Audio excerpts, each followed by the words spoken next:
Well, hello, everybody, and welcome to the Astrology Hub podcast.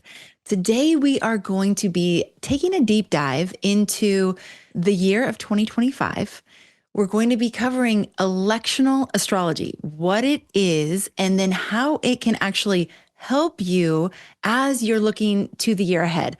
Make plans, time projects, time important events, know what times are ideal to do certain things and what times are less than ideal so you can avoid those times. So we have with us today a very special guest, Joe G, who is an incredible electional astrologer. I mean, this man helped me find my lost dog, my golden retriever who went missing, just by using the tool that electional astrology provides to us and also applying it with skill, because it's not like it's just a tool. It needs a skilled operator. And Joji is certainly one of those. So Joji has also created something for us, this community, called the Magic Dates Report. He did it for us in 2024. The people who got this report loved it. We decided to bring it back for 2025. But again, it's going to be this tool that will help you look ahead at 2025 and really map out your year using electional astrology as a guidepost.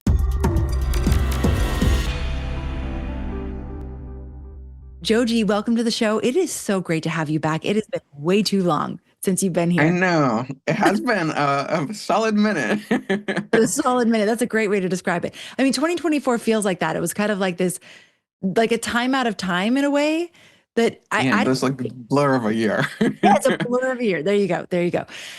So let's start, Joe, with electional astrology in general, because there's probably some people out there that don't really understand or know what it is and why we would use it.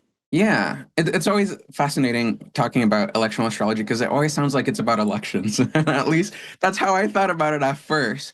But the way that I like to think about it is that it's using astrology not to see what the astrology is doing to us, but more so what we can do with the astrology. So we always have this argument of fate versus free will in astrology. And I think that electional astrology fits it into that conversation really neatly because electional astrology is essentially like the free will portion of astrology where you're casting charts to figure out what the best time to do something is, or even what is available within a given time, what's not available, so you can maybe avoid doing certain things at certain times or push it back a little later into the year for when the timing is more appropriate. So it's kind of just like looking at the weather and thinking about how you can prepare yourself for that weather. If it's really sunny out, maybe you want to go out for barbecue, and it's a great day for barbecue. But if it's raining, maybe it's a good day to stay home and maybe clean up a little bit. Electional astrology kind of does that. It gives you the astrological weather and tells you what you can do with it. I love that, Jody. I love that you brought in the fate and the free will piece. It reminds me of this basically the electional astrology giving us the music, and then we're deciding how we want to dance with it. You know, like here's an intense part, here's a slow part, here's a really fast paced part. How do you want to actually dance with those energies? And I love that you brought in the free will versus fate, because that is a huge question people have all the time. Like, is it just Yeah, script? totally. Like, do we have any choice in this? Are we participating, or is it just completely already written? Yeah, and I think there is a little bit of the script, but it's kind of like it's like jazz. I'm a jazz musician, so I'll always go back there because you have like the chords that you're supposed to play. There's the chords that make up the song, but then the notes that you're improvising on top of it are totally up to you. And I feel like the electional astrology are those notes that you're kind of just jazzing it up. Awesome. Okay. So we're going to get a sneak peek into the report, because Joe is going to actually tell us about a couple of distinct times during 2025 that we will want to pay attention to. But before we do that, Joe, can you just give us an overarching energetic imprint of 2025 from an electional astrology point of view?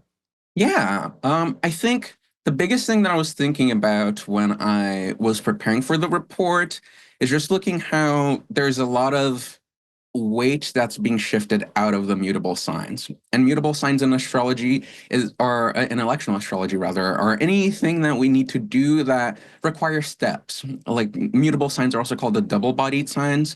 So it's like things that need like step one and step two, or things are transitory. So whereas in 2024, this idea of transitions or moving from one place to the next kind of just felt slow and sluggish. In 2025, it's all about those transitions. It's all about like heading into 2026, really, which is when a lot of the big world stuff is going to happen. So 2025, it's kind of like this in-between world sort of state, but we do have a lot of great opportunities in the cardinal signs, which are more or initiating signs to kick off some of these transitions. I feel like 2025 is really the year to set some plans in motion, but with this idea of like of transportation in mind, of wanting to get from point A to point B. And point A is 2024, point B is 2026, and then 2025 is kind of like that bridge that connects both of them together. That's really helpful. So 2025 being a year that we continue to invest and move towards the things that we're wanting to create or produce or the directions that we're wanting to go, but not necessarily expecting them to come to fruition or like them to Yes. really blossom or bloom in 2025, but that we're like tilling the soil and the seeds seem like they've already been planted though, right? The seeds have been planted in Yes. 2024. Okay. 2024, I think, was like the seeding place. And then 2025, we're watering those seeds, especially thinking about Jupiter in Cancer, which is Jupiter and a water sign, the planet of expansion, abundance, and all those things, kind of like raining it down on all those seeds. So that's kind of how I'm seeing 2025 for the most part. But one thing that I think is also important to mention with 2025 is that despite it being like this year that has a lot of opportunity, it is kind of this because it's this transitory year. It kind of asks us to make very intelligent decisions on the things that are getting started. Because once you kind of get started on those, they kind of will just take a life of their own and keep moving. So I think that the beginning of the year kind of ask this big question of like what it is that you want to start, or what is it that you started in 2024 that will continue to take life in 2025. But we're not necessarily kind of like landing there yet. It's almost kind of like we're getting on a train, but the train is kind of like an express train, so it's not going to make any stops. And so you just have to make sure that you're picking the right train that you're getting on, and then we will arrive there in 2026, if that makes any sense. Oh, totally. Joe, I was thinking about the metaphor of a airplane. Like when I was getting ready for the 2025 forecast event, I was thinking like it's basically like we're these pilots in these planes and we're having to really adjust all the dials, the GPS, the altitude, all these things to make sure that we're going to get to the destination we actually want to go to. Totally. Like there's discernment that's needed. And I feel that the astrology can help us with that, like the understanding the weather forecast can help us be discerning about the types of decisions that we're making in the direction we're going. But it sounds to me like what you're saying is just to really check in and make sure that the things that you're watering are the things you actually want to grow. Yeah, definitely. Yeah. Yeah, absolutely. All right, good. Because once they start growing, they'll just grow. Well, I mean, and that's amazing, right? I mean, that's really good to know that there's actually very fertile soil upon which Yeah, absolutely. these seeds have been planted. Yeah, I think especially summer this year is really where I'm looking at to be the point where the seedlings really start to like take life and we're able to see it. So yeah, there's a lot to look forward this year. Mm. Anything besides watering the wrong plants or the wrong any other like hot spots in the year that you have your eye on? Yeah, I think the biggest one, because whenever I'm thinking about elections throughout the year, we're kind of trying to find when planets will be strongest and when planets will be weakest, so we can kind of map that out. And 2025 has a very peculiar thing going on because for for 2024 and a little bit of 2023, the sun kind of has been unavailable as this sort of electional thing that we can use. And the sun is all about power, it's all about leadership and kind of like rising to the occasion and being visible. It's about advertisement and all that, those things. And so 2023, 2024, that was a spot where like broadcasting yourself and putting yourself out into the world either came with a lot of weight or it was just really hard to do that. And 2025 kind of closes that chapter a little bit in March, because March 20th to April 19th, the sun will be in Aries, which is where the sun is exalted. But we still have the last eclipse that's happening in Aries there. So I even remember in the report, I called this the window of time. It's show off, but not too much window of time. Because like it's the sun in Aries, it's exalted, but then we have the eclipse and Mercury and Venus retrograde all happening at the same time. So I think that it's this beginning of the spring and heading into the summer, that's kind of that hot spot where we really want to pay attention to like those seeds that the wrong seeds that we may or may not water sort of thing. Because if we're thinking about the sun and the sun is all about visibility, it's that window of time is one that you're likely to be very visible, but then in that we also want to make sure that we're showing the best version of ourselves, I guess, in that light. Because that's really the image that kind of will stick for the rest of the year. So I guess what I'm trying to say is that maybe the spring is not necessarily the best time to be launching new things and to be like super flashy and super showy, but it might be a good time to be like the leader in the background where you're just orchestrating everything, you're putting everybody in their place and giving everybody their tasks. So you're kind of being this solar managerial person, but you're not showing yourself out into the limelight, if that makes any sense. It does. When does that shift? That shifts. Well, the sun will, there's two windows of time typically where the sun is really strong, and it's usually spring and summer, which totally makes sense. The other one would be in the summertime when the sun is in Leo. That's kind of like the second opportunity that we get to work with the sun and solar thing. So, this idea of advertising and broadcasting yourself. And that is from July 23rd to August 22nd.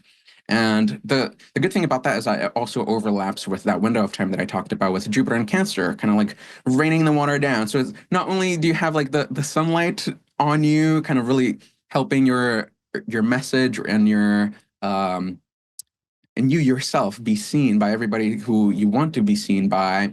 Jupiter is also like raining down all this abundance and this good stuff to actually nurture that image and not be so which is a great contrast to the spring, where we're trying to be a little bit more careful about how we're broadcasting ourselves, if that makes sense. It does. Joe, but this isn't, is it? It's not every time the sun's in Aries or the sun's in Leo, right? Because you said 2023 and 2024 were like harder for broadcasting yourself in general, right? So is it specific to this year that these solar periods are more ideal for broadcasting yourself with the nuance you already just gave us about the spring in mind? The rule of thumb is that generally, whenever the sun is in Aries or Leo, even Sagittarius, actually, to a certain extent, the sun will be doing good. The problem is that in Sagittarius for the past year, the sun was square to Saturn. So yes, you still have all of that energy to go forth and spread your message, but then you're meeting these roadblocks every time you try to do so. And then in Aries, the sun has been dealing with the eclipses. So every time that we try to turn on the spotlight on us, the eclipses come and shut them off, and we have to kind of like navigate through the darkness and try to figure out how to show ourselves again. And then in Leo for the past little while has been the only good window that we can work with the sun. But then, of course, in Leo, just recently we had the Mars retrograde in Leo and all that kind of stuff that kind of makes Leo a little bit of a hotter spot as far as like the transits go. So in 2025, a lot of these major other planetary cycles, they're kind of like overlaid into these these spots are shifting away. So the sun really just gets to be really bright in Sagittarius and really steady in Leo. And then Aries is a little complicated still this year, but then 2026, we'll be totally done with the eclipses and the sun is ready to be asked for things again. Wow, interesting. So there's mitigating factors that kind of layer on top of the basic strength of. Yes. Okay, interesting. All right, tell us the kinds of things that you can actually tell with electional astrology. So you gave something very specific, like times to broadcast your message, times to shine as an individual. What other kinds of things can we see via electional astrology? Yeah, that's an interesting question because it's basically anything. Like if you read ancient books, they have elections for when to cut your nails, when to put your clothes on for the first time that you just bought, when to cut your hair. There's all these sorts of things that you can use electional astrology for.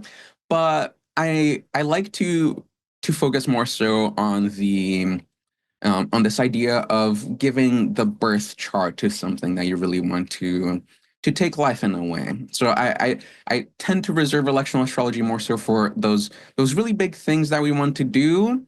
And then all the small things it's just kind of good to be aware when it's a good or bad time to do that. So things like when should I get married, which is a thing that I get very, very often with my clients, or when should I launch my business, or when should I apply for this job, or when should I go back to school? All these sorts of things, electional astrology is really good for because we're kind of picking the birth chart that we want to give to not a person, but to a thing. And once we willingly give it that birth chart, we we're we're kind of giving it the direction that we want, as opposed to just kind of like letting fate do its thing and kind of things just fall into place, which sometimes really works. Sometimes if you just like let things flow, they will just flow into the right direction. But then other times you might want to be a little bit more cautious to make sure that like that really is the moment that you want to take. And more often than not, I find that clients kind of just intuit that. They just know, like, I want to get married this year, but I wasn't sure. And then they give me the date that they were thinking is like the best date in the year to get married. So, yeah, does that answer their question? Yes, yes. So you said getting married, when to go back to school, when to move. Like, so you don't like to micromanage life with electional astrology, is what I'm hearing, and you don't really encourage people to do that. It's more those big moves that you want to make sure have a good start. Yeah. And on the micromanaging thing, I think that there's that's definitely true. I don't recommend micromanaging because sometimes we can get into this fear zone where we're like, oh, I'm not gonna do this just because the astrology isn't right, and that's just not a good place to be. But on on just the idea of awareness of just knowing like, hey, Mercury will be in Gemini, which is Mercury's really strong sign. This might be a good time to maybe start reading that book that you said you're going to read and you didn't read. That's a small thing that you won't necessarily elect the best time for. And that's why in the report I have these windows of time where it's just like from this day to this day, Mercury's really strong. So maybe you want to study, maybe you want to clear up your to-do list, or maybe you want to organize and do all these things. So you can both take a very zoomed in approach to electional astrology, or you can also take this looser approach where you're just kind of try to fit the things that you're already doing in your day-to-day life with the things that astrology is really supporting at the moment. Does that make sense? Oh yeah. I love that so much. And it's just like you know, Joe, I always use the surfing analogy. It's like knowing what kind of waves are going to be happening at certain times so you have the right surfboard, so you time it correctly, you can catch the swell and you can catch the waves. And so having this, I definitely love what you're talking about in terms of using it almost thematically. Like this time of year is perfect for these kinds of activities. So if you know that you love to clear the clutter in your house, for example, why not use the window of 2 to 3 weeks or whatever it is to prioritize that? Because these are the kinds of things that we can also put on the back burner and just never do. Having the astrology to help us organize and create a structure around the things that we need to do can help you make sure that you're covering all your bases, that you're doing it when you have the wind in your sails and you're not trying to like push a boulder up a hill all the time. Totally. Yeah. It almost feels like being at the right place at the right time. You're just like figuring out what the right place is and what the right time is. Well, how have you used this in your life and how has it helped you? Yeah, I used it mostly for like my big business moves, and like launching my business was one of the things that I elected for. Um, my trip across Canada to the US, because now I live in the US, has also been something that I elected first.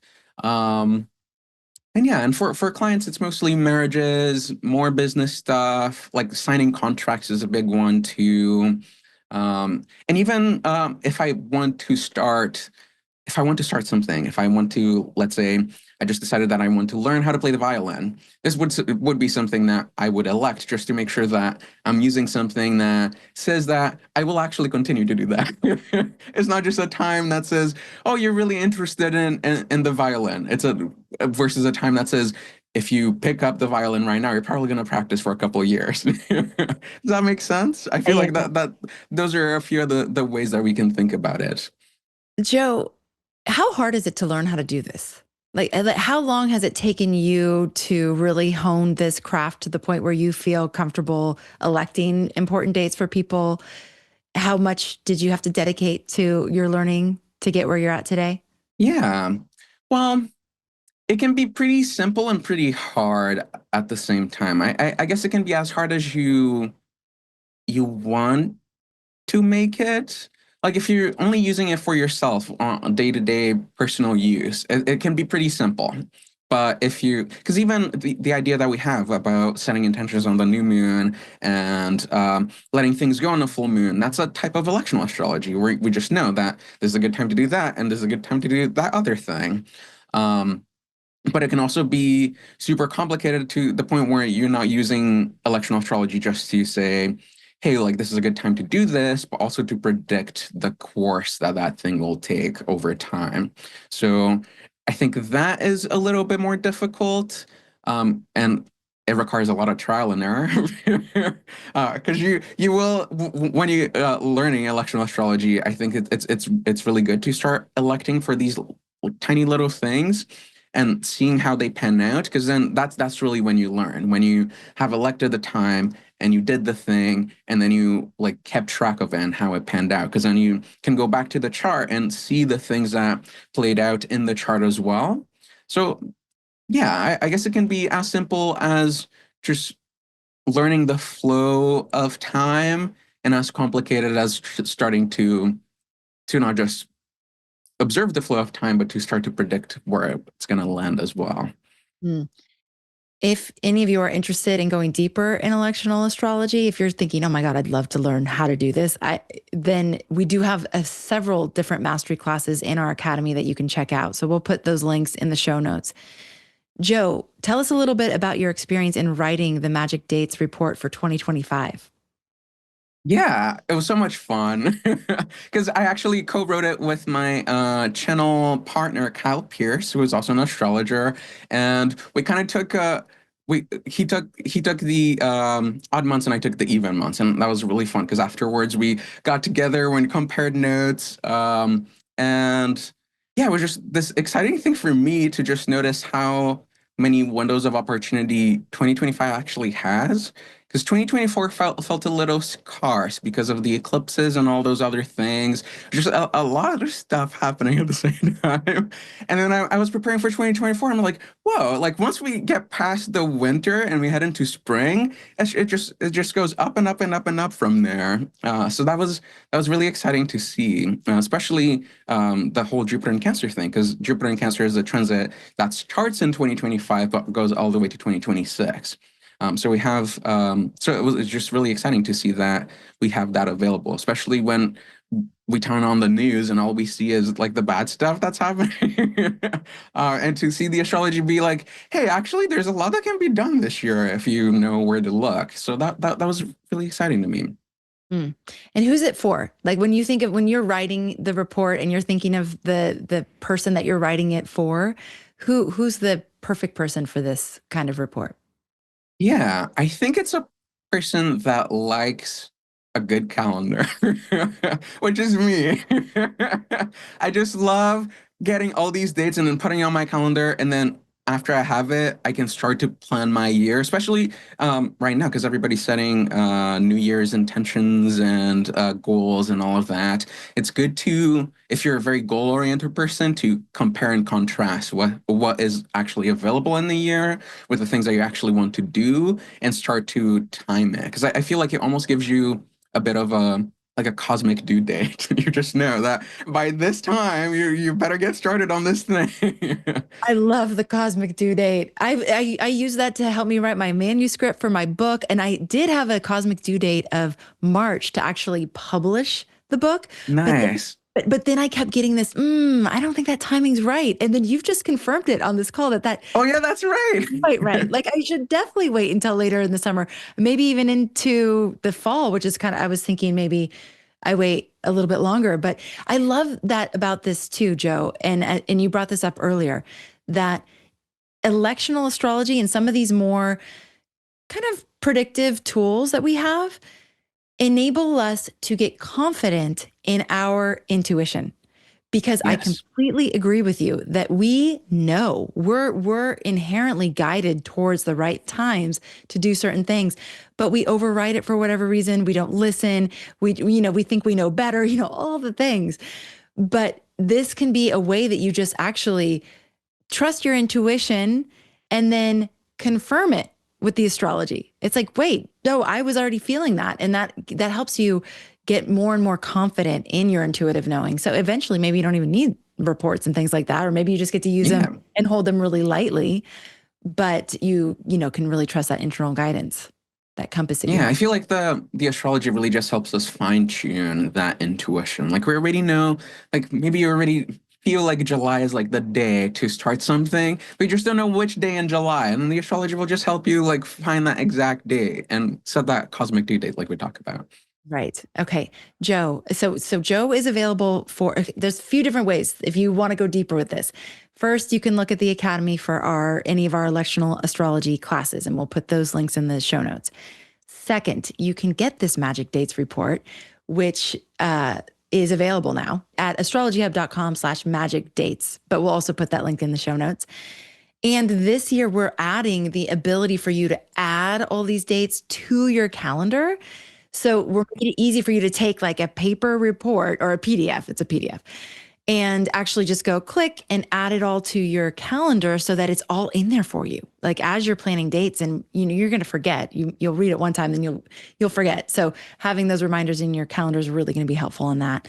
And then third, Joe G does do readings. So if you're like, there's something really huge coming up and I need personal guidance for that, Joe is available for readings. You can go to astrologyhub.com/connect and he gives a discount to our community, which is fantastic, but you can definitely find him there.